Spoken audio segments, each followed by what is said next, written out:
दोस्तों, 12 साल से एक बंद पड़े खंडहर मकान के अंदर अचानक एक महिला आती है और फूट फूट कर रोने लगती है। वह महिला रोते हुए कह रही थी, मेरी बेटी कहाँ है? मेरी बेटी मुझे लौटा दो, मेरी बेटी से मुझे मिलवा दो। तभी दोस्तों, वहां पर एक नर्स आती है और वह नर्स उस महिला को खींचकर 4 पाए थप्पड़ मार देती है। दोस्तों, नर्स उस महिला से कहती है, तुम्हें 12 साल बाद अपनी बेटी की याद आई है? धिक्कार है तुम्हारी जैसी मां पर। ऐसी मां को जिंदा रहने से तो बेहतर है कि वह मर जाती। दोस्तों, वह महिला कौन थी जो 12 साल बाद उस घर में आकर फूट फूट कर रो रही थी? और यह नर्स उस महिला को थप्पड़ क्यों मारी थी? पूरी घटना की सच्चाई के बारे में जानने से पहले अगर आप हमारे चैनल पर नए हैं तो कृपया चैनल को सब्सक्राइब कर लें और इस वीडियो को लाइक जरूर करें। आपके सपोर्ट से हमारा हौसला बढ़ता है और हम आपके लिए इसी तरह की अनोखी और महत्वपूर्ण कहानियां लेकर आते रहेंगे। और वीडियो को अंत तक जरूर देखिएगा। दोस्तों, ये सच्ची घटना नोएडा की है, जहां एक सुनसान घर में एक महिला रहती थी। दोस्तों, उस महिला का नाम सावित्री देवी था। सावित्री देवी का इस दुनिया में कोई नहीं था। वह अपने घर में अकेली रहती थी और कुछ ऐसा काम करती थी जिस वजह से उसे अपने घर में ही रहना पड़ता था। वो घर से बाहर नहीं निकलती थी। दोस्तों, अपने घर पर ही रहकर वह अपना धंधा करती थी और धीरे धीरे वक्त गुजरता है तो सावित्री देवी एक बच्चे को जन्म देती है। दोस्तों, सावित्री अपनी बच्ची को बड़े लाड़ प्यार से पालती है, लेकिन उस बच्ची की वजह से सावित्री देवी का जो धंधा था वह नहीं चल पा रहा था। उनके काम में रुकावट आ रही थी, क्योंकि अगर सावित्री देवी अपनी बच्ची का ध्यान रखती थीं तो अपना काम नहीं कर पाती थीं, और अगर अपना काम करती थीं तो बच्ची का ध्यान नहीं रख पाती थीं। इसी तरह 6 महीने का वक्त गुजर जाता है, लेकिन 6 महीने बाद घर में यह नौबत आ जाती है कि न तो उनके घर में खाने के लिए राशन था, न ही सावित्री के पास पैसे थे, क्योंकि वह अपना काम नहीं कर पा रही थीं और अपनी बच्ची की देखभाल में सारा दिन निकल जाता था। आर्थिक स्थिति बहुत खराब हो चुकी थी। तभी एक दिन सावित्री देवी एक बहुत बड़ा और कठिन फैसला लेती हैं, जो शायद उन्हें कभी नहीं लेना चाहिए था। दोस्तों, सावित्री देवी अपनी 6 महीने की बच्ची को घर के अंदर बंद कर शहर चली जाती हैं। उनका घर एक सुनसान इलाके में था, जहां पर बहुत कम लोग आते जाते थे। सावित्री देवी का काम भी ऐसा था कि उन्हें सुनसान इलाके में ही घर लेना पड़ा था। धीरे धीरे शाम होती है और बच्ची, जो घर के अंदर कैद थी, भूख के मारे तड़पने लगती है और फूट फूट कर रोती है, लेकिन वहां आसपास कोई नहीं था जो उसकी मदद कर सके। इस तरह वह बच्ची पूरी रात भूख और तड़प में रोती रहती है। दूसरे दिन सुबह सुबह विजय नाम का एक व्यक्ति सावित्री देवी के घर के रास्ते से होकर अपनी ड्यूटी पर जा रहा था। बच्ची की रोने की आवाज विजय को अपनी ओर खींच लेती है। वह सावित्री के घर के पास जाता है और खिड़की से झांकने की कोशिश करता है कि आखिर बच्ची इतना क्यों रो रही है। काफी देर तक इधर उधर झांकने की कोशिश करने के बाद भी उसे कुछ दिखाई नहीं देता। विजय सोचता है कि शायद घर में कोई बच्ची का ख्याल रख रहा होगा। यही सोचकर विजय उस बच्ची को उसी हालत में छोड़कर अपने काम पर चला जाता है।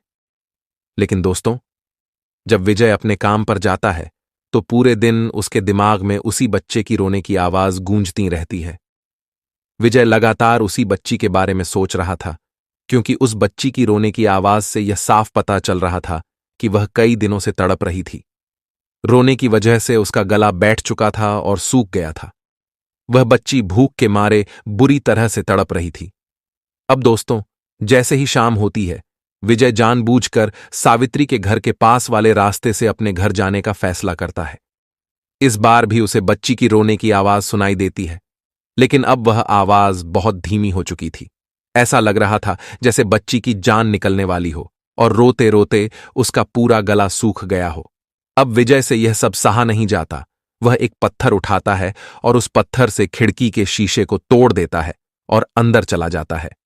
अंदर जाकर विजय देखता है कि बिस्तर पर एक 6 महीने की बच्ची पड़ी हुई है। उसकी हालत बहुत खराब हो चुकी है। उसका शरीर गर्म हो गया था और उसे तेज बुखार था। विजय तुरंत उसे गोद में उठाता है, उसे पानी पिलाता है और फिर तुरंत पुलिस को फोन करता है। थोड़ी देर बाद पुलिस मौके पर पहुंच जाती है। उस समय तक बच्ची की हालत बहुत गंभीर हो चुकी थी। दोस्तों, वह बच्ची लगभग 36 घंटे से भूखी और प्यास से तड़प रही थी। दोस्तों, वह बच्ची उस घर में कैद थी और 36 घंटे से न उसने कुछ खाया था, न दूध पिया था और न ही पानी पिया था। अब पुलिस वाले विजय का बहुत धन्यवाद करते हैं उस बच्ची की जान बचाने के लिए और तुरंत उसे एक सरकारी अस्पताल में भर्ती करवा देते हैं। दोस्तों, कुछ दिनों तक डॉक्टरों की देख-रेख में अस्पताल में उस बच्ची का इलाज चलता है। अब पुलिस वाले उस बच्ची के माता-पिता या घर के मालिक की तलाश करने लगते हैं, लेकिन काफी छानबीन के बाद भी उस घर के मालिक का कोई पता नहीं चलता, क्योंकि सावित्री देवी अपना धंधा करने के लिए वह घर छोड़कर दूसरे शहर जा चुकी थी। पुलिस उसे ढूंढने की बहुत कोशिश करती है, लेकिन नाकामयाब हो जाती है। अस्पताल में स्टाफ उस बच्ची के साथ बहुत प्यार से पेश आता है। कोई उसे खाना खिलाता, कोई उसे दूध पिलाता, कोई उसके साथ खेलता और कोई उसे घुमाने ले जाता। अस्पताल के कर्मचारी सभी उस बच्ची की बहुत अच्छे से देखभाल करते हैं। धीरे धीरे समय बीतता है और वह बच्ची पूरी तरह से ठीक हो जाती है। दोस्तों, अस्पताल में एक नर्स थी जिसका नाम पूजा यादव था। पूजा अक्सर उस बच्ची के साथ समय बिताती थी और धीरे धीरे उसे उस बच्ची से गहरा लगाव हो गया था, क्योंकि पूजा खुद एक अनाथ थी और बचपन से अनाथालय में पली बड़ी थी। वह उस बच्ची के दर्द को अच्छे से समझती थी। पूजा उस बच्ची को अपनी बेटी की तरह प्यार करने लगी थी। वह नहीं चाहती थी कि जैसे उसके माता पिता उसे अनाथालय में छोड़कर चले गए थे, वैसे ही उस बच्ची की जिंदगी भी बर्बाद हो जाए। पूजा उस बच्ची को अपना नाम देना चाहती थी, लेकिन तभी एक दिन अस्पताल के डॉक्टर साहब लोग उस बच्ची को डिस्चार्ज कर देते हैं और पुलिस वाले उसे अनाथालय में छोड़ आते हैं, क्योंकि उसके माता पिता का कुछ अता पता नहीं चल पाया था।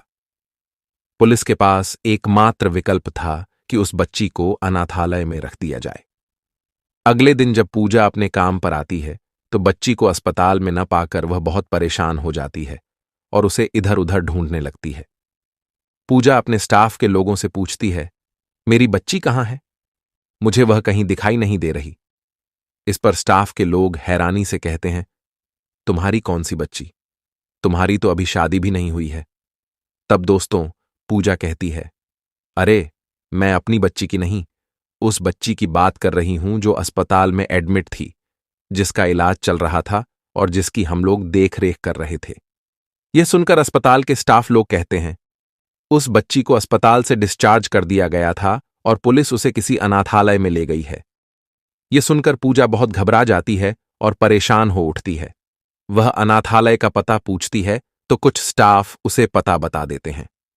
वे पूछते हैं, पूजा, आखिर तुम उस बच्ची के पीछे क्यों पड़ी हो? उसे क्यों ढूंढ रही हो? तब पूजा कहती है, मैं उस बच्ची को अपने साथ रखना चाहती हूं। मैं नहीं चाहती कि मेरी तरह उसकी भी जिंदगी बर्बाद हो जाए। ये सुनकर कुछ स्टाफ सदस्य कहते हैं, तुम्हारी तो अभी शादी भी नहीं हुई है, तुम उस बच्ची की देखभाल कैसे करोगी? पूजा जवाब देती है, आप लोग चिंता मत कीजिए, मैं किसी भी तरह उस बच्ची का ध्यान रख लूंगी। इसके बाद पूजा सीधे अनाथालय पहुंच जाती है और वहां के स्टाफ से बात करके बच्ची को गोद लेने की प्रक्रिया शुरू करती है। थोड़ी कागजी कार्यवाही के बाद पूजा उस बच्ची को कानूनी रूप से गोद ले लेती है। अब वह बच्ची आधिकारिक रूप से पूजा की बेटी बन जाती है। पूजा बच्ची को अपने घर ले आती है और बड़े प्यार से उसकी देखभाल करने लगती है।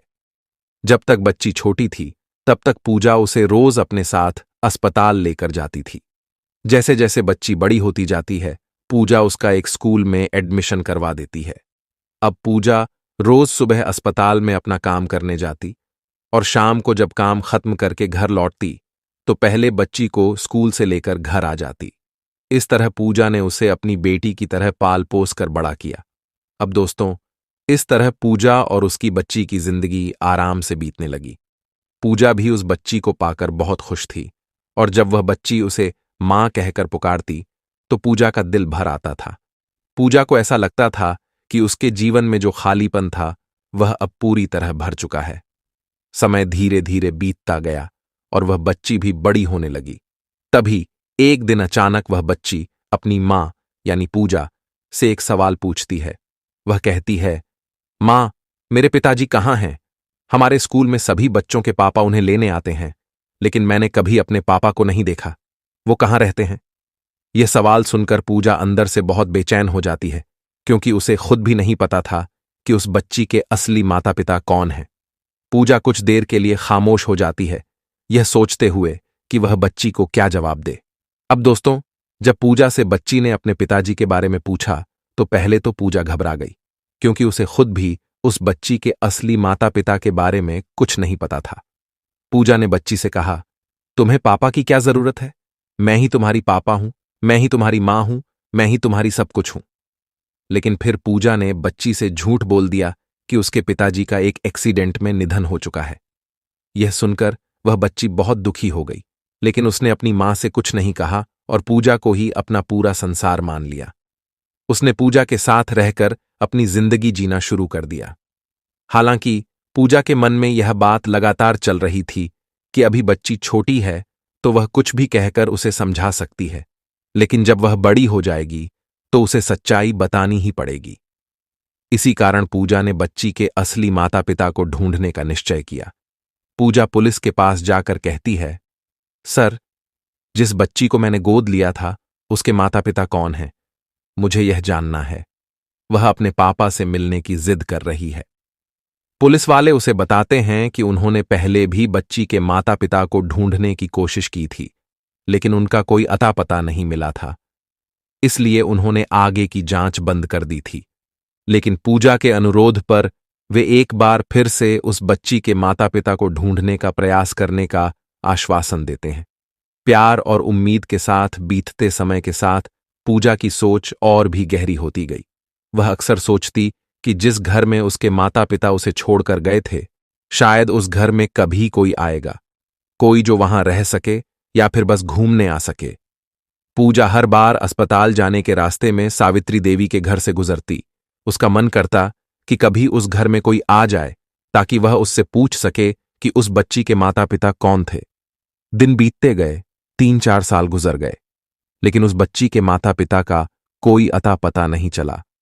पूजा की उम्मीदें धीरे धीरे धुंधली पड़ने लगीं, लेकिन उसका मन अभी भी उस घर के प्रति आकर्षित था। फिर एक दिन 12 साल बाद जब पूजा फिर से उसी रास्ते से अस्पताल जा रही थी, उसे अचानक घर के अंदर से रोने की आवाज सुनाई दी। उसने कदम बढ़ाए और सावित्री देवी के घर के पास जाकर देखा। वहां एक औरत फूट फूट कर रो रही थी। उसके शब्द उसके दिल को चीर रहे थे। वह कह रही थी, मेरी बेटी कहाँ है? मेरी बेटी को मुझे वापस करो। उसकी आंखों में आंसू थे और वह अपने आप को लेकर गहरे पछतावे में थी। यह दृश्य देखकर पूजा का दिल तेजी से धड़कने लगा। उसे समझ में आ गया कि यही उस लड़की की मां है। उस औरत के दर्द में छिपी वेदना ने पूजा के मन में आशा की एक नई किरण जगा दी। वह सोचने लगी कि शायद यह वही मौका है जब वह उस महिला से अपनी जिज्ञासा साझा कर सकेगी, और शायद इस बातचीत से उसे अपने माता पिता के बारे में जानने का मौका मिल सकेगा। दोस्तों, पूजा उस महिला के पास जाती है और गुस्से में उसके गाल पर 4-5 थप्पड़ मार देती है। उसकी आवाज में करारा एक घृणा होती है जब वह कहती है, धिक्कार है तुम्हारी जैसी मां पर, जो इतनी छोटी बच्ची को इस हालत में छोड़कर यहां चली गई। इतने सालों बाद आज तुम्हें उसकी याद आई है? तुम्हारी जैसी मां तो मां के नाम पर भी कलंक है। सावित्री देवी इस अपमान से और अधिक फूट फूट कर रोने लगती है। उसकी आंखों में पछतावे के साथ साथ एक गहरी दर्द छिपा हुआ होता है। वह कहती है, देखो पूजा, मेरी मजबूरी थी। कोई मां अपनी बेटी को क्यों छोड़ेगी? पूजा उसकी बातें सुनकर और अधिक चिढ़ जाती है। भला एक मां को ऐसी कौन सी मजबूरी आ गई थी जो अपनी ही बेटी को इस हालत में छोड़कर चली गई? यह सवाल पूजा के मन में घूमता रहता है। सावित्री देवी अब अपनी पूरी कहानी सुनाने लगती है। वह बताती है, देखो पूजा, मैं धंधा करने का काम करती हूं। जब मेरी बेटी पैदा हुई उस समय कोई मेरे पास आता ही नहीं था। धंधा करने के अलावा मुझे दूसरा काम आता भी नहीं था। मैं बहुत ज्यादा लाचार हो चुकी थी। मुझे ऐसा लग रहा था कि जब तक मेरी बेटी मेरे साथ रहेगी तब तक कोई मेरे साथ संबंध नहीं बनाएगा। जब तक कोई मेरे साथ संबंध नहीं बनाएगा तो मैं पैसा कैसे कमाऊंगी? यही सब सोचकर मजबूरी में मैं अपनी बेटी को छोड़कर यहां से चली गई थी। सावित्री की कहानी सुनकर पूजा का गुस्सा थोड़ी देर के लिए ठंडा पड़ जाता है, लेकिन उसे यह समझ नहीं आ रहा था कि एक मां अपने बच्चे को कैसे छोड़ सकती है। उसकी भावनाएं जटिल हो जाती हैं, क्योंकि उसे सावित्री की मजबूरी तो दिखती है, लेकिन एक मां के कर्तव्य की छवि भी उसके मन में गहराई से बसी है। वह सोचने लगती है कि क्या कोई और रास्ता नहीं था? क्या प्यार और त्याग की कोई और परिभाषा नहीं हो सकती थी? दोस्तों, पूजा को पता चलता है कि सावित्री देवी एक वैश्या थीं, लेकिन वह कोठे पर जाकर काम नहीं करती थीं। वह अपने घर पर ही धंधा करती थीं। जब उनका बच्चा पैदा हुआ तो ग्राहकों ने उनके साथ संबंध नहीं बनाए, जिससे उनकी आर्थिक स्थिति बहुत खराब हो गई। उस समय सावित्री देवी के पास केवल दो रास्ते थे। पहला, अपनी बच्ची के साथ खुशहाल जिंदगी बिताना, और दूसरा, अपनी बेटी को छोड़कर दूसरे शहर में जाकर धंधा शुरू करना और पैसे कमाना। सावित्री देवी ने अपनी बेटी को घर पर छोड़कर दूसरे शहर जाने का निर्णय लिया। उसने ऐसा घर बनाया था जो सुनसान जगह पर था, ताकि जब ग्राहक आएं तो आसपास के पड़ोसियों को किसी प्रकार की परेशानी न हो। मुझे जानना है कि तुम्हारी बेटी के पापा कौन हैं, पूजा ने गुस्से में कहा। वह हमेशा अपने पापा के बारे में पूछती रहती है, लेकिन मैं उसे सही सही जवाब नहीं दे पाती। मुझे बहुत शर्मिंदगी महसूस होती है। सावित्री देवी ने हाथों को जोड़कर कहा, देखो पूजा, इसके बारे में मुझे भी नहीं पता। मैं जो धंधा करती हूं उसमें बहुत सारे लोग मेरे साथ संबंध बनाते हैं। कब मैं प्रेग्नेंट हो गई मुझे खुद नहीं पता चला। पूजा का गुस्सा और भी बढ़ गया। तुम कितनी लापरवाह औरत हो। तुम्हें तो कोई फर्क नहीं पड़ता कि तुम्हारे बच्चे के साथ या फिर तुम्हारे साथ क्या हो रहा है। सिर्फ तुम्हारी वजह से तुम्हारी लड़की की जिंदगी बर्बाद हो रही है। इस शब्दों ने सावित्री देवी को चौंका दिया। पूजा की बातें उसके दिल में चुभ गईं। वह समझ गई कि अपनी बेटी के लिए एक मां का कर्तव्य क्या होता है। लेकिन जब पूजा ने सावित्री की आंखों में देखा तो उसे एहसास हुआ कि उस औरत में कहीं न कहीं अपने की पर पछतावा था, लेकिन उसके लिए अब कुछ भी करना बहुत मुश्किल था।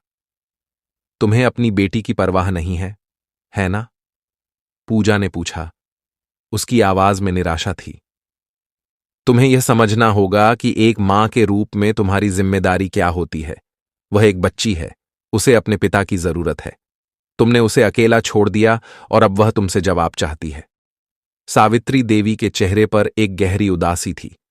उसे यह एहसास हो रहा था कि वह अपनी बेटी के लिए कितनी बेपरवाह रही है।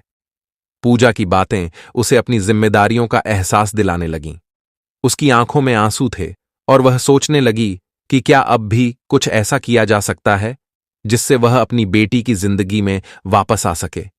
इसीलिए पूजा ने सावित्री देवी से कहा, देखो, आज के बाद से तुम कभी भी अपनी बच्ची के बारे में मत सोचना, क्योंकि वह बच्ची अब तुम्हारी नहीं है।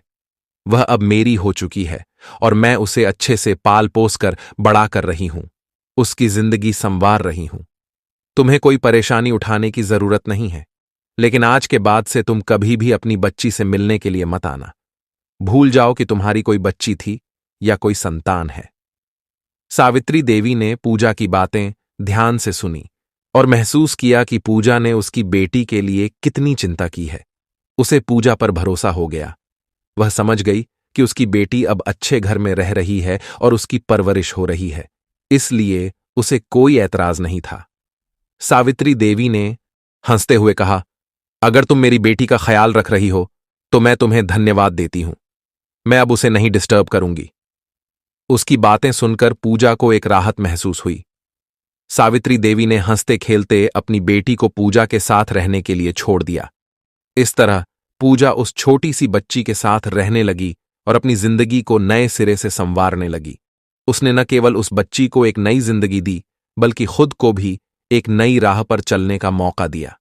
अब दोनों के बीच एक नया बंधन बन गया था और पूजा ने ठान लिया कि वह उस बच्ची को एक बेहतर भविष्य देगी, जहां प्यार, सुरक्षा और समझ होगी। इस प्रकार पूजा ने अपने जीवन में एक नई शुरुआत की, जिसमें वह न केवल अपनी खुशियों को जीती, बल्कि एक नई उम्मीद के साथ अपनी बेटी की परवरिश भी करती रही। और दोस्तों, आज भी वह लड़की पूजा के साथ दिल्ली में रहती है। उसकी उम्र अब बड़ी हो चुकी है और वह यूपीएससी की तैयारी कर रही है। वह अपनी मेहनत और लगन के बल पर अपने सपनों को साकार करने के लिए प्रयासरत है। पूजा ने उसे हमेशा प्रेरित किया है, उसकी मेहनत और संघर्ष को देखकर। उस लड़की के लिए पूजा सिर्फ एक संरक्षक नहीं, बल्कि एक मां की तरह है, जिसने उसे उस दर्दनाक अतीत से बाहर निकालने में मदद की। आज वह लड़की एक आत्मविश्वासी युवती बन चुकी है, जो न केवल अपनी पढ़ाई में उत्कृष्टता हासिल कर रही है, बल्कि समाज के प्रति अपनी जिम्मेदारियों को भी समझती है। दिल्ली की व्यस्त सड़कों पर जब वह अपनी किताबों के साथ बाहर निकलती है, तो उसकी आंखों में एक नई चमक होती है। उसे पता है कि उसने अपने जीवन में कितनी कठिनाइयों का सामना किया है, लेकिन अब वह अपनी मेहनत से अपने भविष्य को संवारने में जुटी है। पूजा की संजीवनी शक्ति उसके हर कदम को मजबूत बनाती है, और वह जानती है कि उसके पीछे एक मजबूत सपोर्ट सिस्टम है। एक दिन जब वह अपने लक्ष्य की ओर कदम बढ़ा रही थी, उसने पूजा से कहा, आपने मुझे फिर से जीने की उम्मीद दी है। मैं कभी भी आपको अपने जीवन से अलग नहीं कर सकती। मैं आपको गर्वित करना चाहती हूं। इस पर पूजा की आंखों में आंसू आ जाते हैं। उसने कहा, तुम्हारी सफलता ही मेरी खुशी है। तुमने जो मेहनत की है, वही तुम्हारे भविष्य की कुंजी है। मैं तुम पर गर्व करती हूं। दोनों के बीच का यह बंधन केवल एक मां और बेटी का नहीं, बल्कि एक सच्चे दोस्ती का है। पूजा ने उस लड़की को न केवल एक नई जिंदगी दी है, बल्कि उसे प्यार, समर्थन और प्रेरणा भी दी है। आज वे दोनों एक साथ मिलकर अपने सपनों की ओर बढ़ रहे हैं, यह दिखाते हुए कि जिंदगी के सबसे कठिन समय में भी उम्मीद और प्यार कभी खत्म नहीं होता। दोस्तों, इस कहानी को सुनाने का मेरा उद्देश्य किसी को परेशान करना, भावनाओं को आहत करना या किसी के दिल को दुखाना नहीं था। मेरा मकसद आपको जागरूक, सचेत और अलर्ट करना था। इस पूरे वीडियो को देखकर आपका मन सोचने पर मजबूर हो गया होगा। ऐसी ही और कहानियों के लिए हमारे चैनल को लाइक, शेयर और सब्सक्राइब जरूर करें। आपकी राय हमारे लिए महत्वपूर्ण है, इसलिए कृपया अपनी राय निष्पक्षता के साथ कमेंट बॉक्स में जरूर दें। जहां भी रहिए, सचेत रहिए और सुरक्षित रहिए।